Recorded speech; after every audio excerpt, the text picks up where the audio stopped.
بسم اللہ الرحمن الرحیم۔ السلام علیکم۔ آج کی کہانی کا عنوان ہے کسان اور خزانہ، ایک سبق آموز اور طویل کہانی۔ ایک گاؤں میں غفور نامی ایک محنتی کسان رہتا تھا۔ اس کا گھر کچی مٹی کا تھا اور زمین میں بہت سی چھوٹی سی تھی۔ وہ صبح سے شام تک کھیتوں میں ہل چلاتا، کبھی مزدوری کرتا اور کبھی اپنے گھر کے پاس سبزیاں اگاتا تاکہ بچوں کے لیے 2 وقت کی روٹی کا بندوبست ہو جائے۔ اس کی بیوی زبیدہ ایک نہایت صابر و شکر عورت تھی جو ہمیشہ اللہ کا شکر ادا کرتی۔ غفور کا ایک خواب تھا کہ وہ ایک دن اتنا امیر ہو جائے کہ اپنے بچوں کو بہترین تعلیم دے اور اپنا کچا گھر پکا بنوا سکے، مگر قسمت کے ساتھ کچھ اور ہی کھیل کھیل رہی تھی۔ غربت اور تنگ دستی نے جیسے ہی اس کے دروازے پر ڈیرا ہی ڈال رکھا ہو۔ ایک دن غفور سخت تھکا ہارا گھر لوٹا۔ زبیدہ نے پانی دیا اور بولی، غفور، آج ایک عجیب خواب دیکھا ہے۔ کیا خواب دیکھا؟ غفور نے حیرانی سے پوچھا۔ میں نے دیکھا کہ ہمارے کھیت کے نیچے خزانہ دفن ہے۔ ایک بزرگ نے خواب میں کہا کہ اگر تم نیک نیتی سے کھودو گے تو خزانہ تمہارا ہوگا۔ غفور نے تو پہلے یہ خواب ایک خیال سمجھ کر ٹال دیا، لیکن جب یہی خواب 3 دن مسلسل زبیدہ نے دیکھا تو اس کے دل میں بھی ایک امید جاگ اٹھی۔ اگلی صبح غفور نے فیصلہ کیا کہ وہ کھیت کھودے گا۔ وہ صبح سویرے ہی ہل، پھاوڑوں اور بیلچہ لے کر کھیت میں پہنچا اور زمین کھودنے لگا۔ سورج کی تپش، بدن کی تھکن اور پیاس کی شدت اسے روک نہ سکی۔ دن گزرتے گئے مگر خزانے کا کوئی نام و نشان نہ ملا۔ گاؤں والوں نے مذاق اڑانا شروع کر دیا، پاگل ہو گیا غفور، خزانہ ڈھونڈ رہے ہو؟ مگر غفور نے ہار نہ مانی۔ پھر ایک دن جب سورج غروب ہونے لگا تھا، اچانک بیلچے کی نوک کسی سخت چیز سے ٹکرائی۔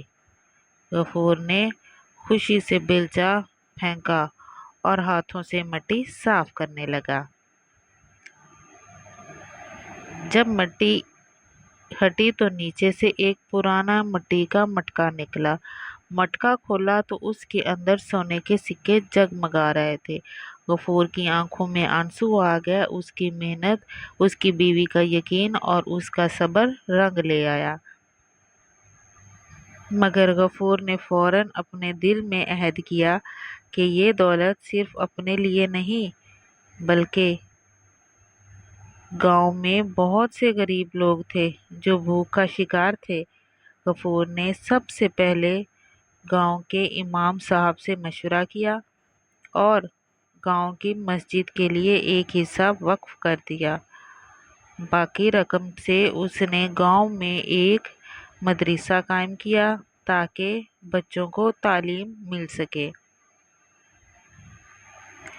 اس نے اپنی زمین کو بھی آباد کیا، کھیتوں میں نہر لگوائی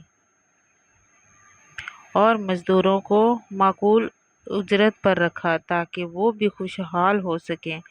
اس کے بچے بھی شہر جا کر تعلیم حاصل کرنے لگے۔ ایک دن زبیدہ نے پوچھا، غفور، یہ خزانہ تو ہمارا نصیب تھا، تم نے سب کو کیوں بانٹ دیا؟ غفور نے مسکرا کر کہا، زبیدہ، اصل خزانہ یہ دولت نہیں بلکہ وہ خوشیاں ہیں جو ہم دوسروں میں بانٹتے ہیں۔ اللہ نے ہمیں آزمائش میں ڈالا، ہم نے صبر کیا اور اللہ نے ہمیں اس صبر کا انعام دیا۔ گاؤں کے لوگ جو کبھی اس کا مذاق اڑاتے تھے اب اسے عزت سے یاد کرتے تھے۔